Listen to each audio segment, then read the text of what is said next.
TV news. सबसे पहले headline.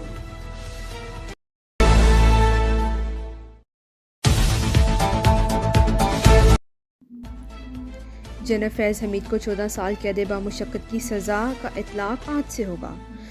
Court martial ने फैसला सुना दिया। एसपीआर के मुताबिक मुलजिम के खिलाफ 4 इल्ज़ामात सियासी सरगर्मियों में मुलविस होने, ऑफिशियल सीक्रेट की खिलाफ वर्जी, इख्तियारात और सरकारी वसाइल के गलत इस्तेमाल और मुतल्लिका अफराद को नाजायज़ नुकसान पहुँचाने पर कार्रवाई की गई। मुलजिम तमाम इल्ज़ामात में कसूरवार पाया गया। मुलजिम की सियासी नासिर के साथ सियासी अफरा तफरी और इस्तेहकाम की मालूमात अलग से देखी जा रही हैं।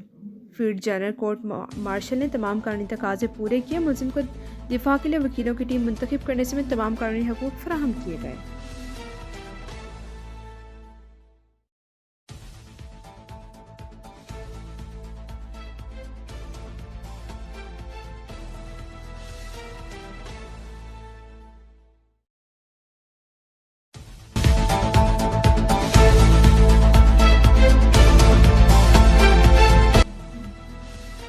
जनरल फैज़ हमीद के खिलाफ पाकिस्तान आर्मी एक्ट के तहत फील्ड जनरल कोर्ट मार्शल का अमल शुरू किया गया, जो 15 माह तक जारी रहा। 12 अगस्त 2024 को आर्मी एक्ट के तहत फील्ड जनरल की कार्रवाई शुरू की गई। कार्रवाई सुप्रीम कोर्ट की हदायत पर निजी हाउसिंग सोसाइटी के मामले पर शिकायत के बाद शुरू की गई थी।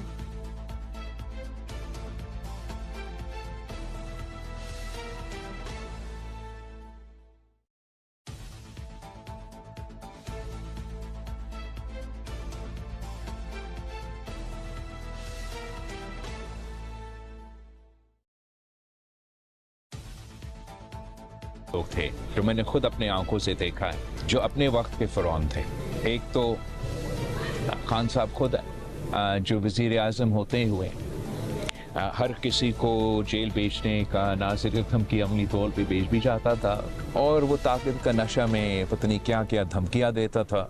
मुत्तफ़क़ अमल है कि वो आज खुद जनाब जेल में है। उसके साथ साथ एक ये जनरल फैज़ साहब जो अपने ताकत के नशे में अपने ओहद के खिलाफ वर्जी, अपने काम के खिलाफ वर्जी करते हुए पत्नी क्या क्या किया, और आज हम वो दिन देख रहे हैं कि उसको भी इसी ज़िंदगी में उनकी जुराइम का जवाब देना पड़ रहा है। मैं समझता हूँ कि ये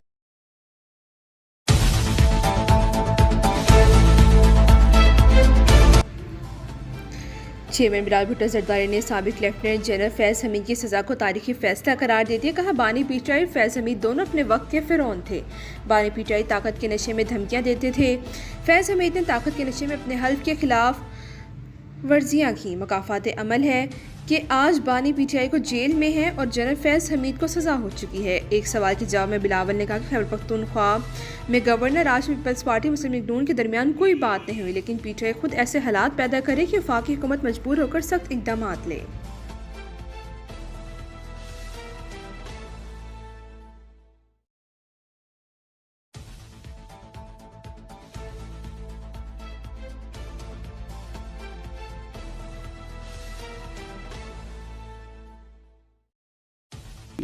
इस बात का फैसला तो उनका अदारा ने ये तकड़ा एहतसाब करके बता दिया है कि वो किसी को नहीं छोड़े। अगर कोई होगा तो खुद आ जाएगा, ठीक है ना। मैं किसी का नाम नहीं लूंगा कि भी फलां का होना चाहिए। उन्होंने तो अपने कितने बड़े ओहदे पर रहने वाले जर्नल और एक पाकिस्तान की इतनी बड़ी एजेंसी का सरबराह रहने वाले को भी एहतसाब के पूरे कड़े एहतसाब से गुजारा है, तो वो तो सबको गुजारते हैं, वहाँ कोई नहीं बचेगा।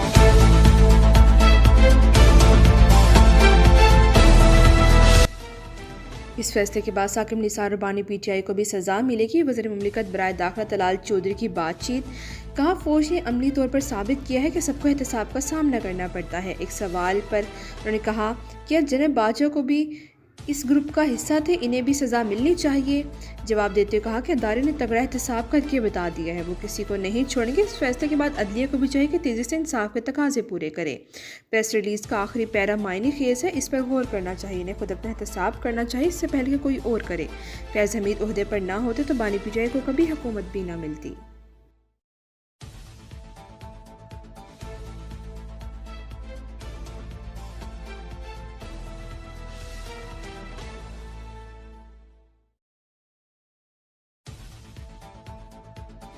डिसीजन है और मैं समझता हूं कि इससे रूल ऑफ लॉ और मुल्क के अंदर एक जो अकाउंटेबिलिटी का मैकेनिज्म है उसको बड़ी तकवीयत मिली है। ये पीटीआई के सियासी मुशीर बने, इन्होंने पीटीआई की पूरी पॉलिटिकल सपोर्ट की और 9 मई जैसे वाकयात और दीगर जो वाकयात थे जिसमें इंतशार फैलाना, स्टेट के खिलाफ जो है वो बगावत करना, एजिटेशन करना और अपनी पोजीशन को मिसयूज करना, तो ये तमाम चीजें सबूतों के साथ इररिफ्यूटेबल एविडेंस जिसे हम नाकाबिले।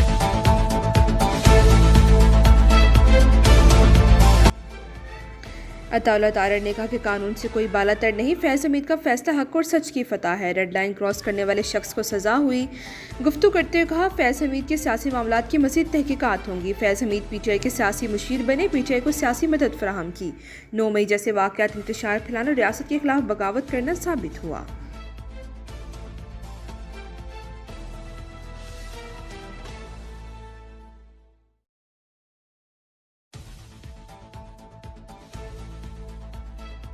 अब तक के लिए इतना ही। मज़ीद ताज़ा तरीन खबरों के लिए देखते रहिए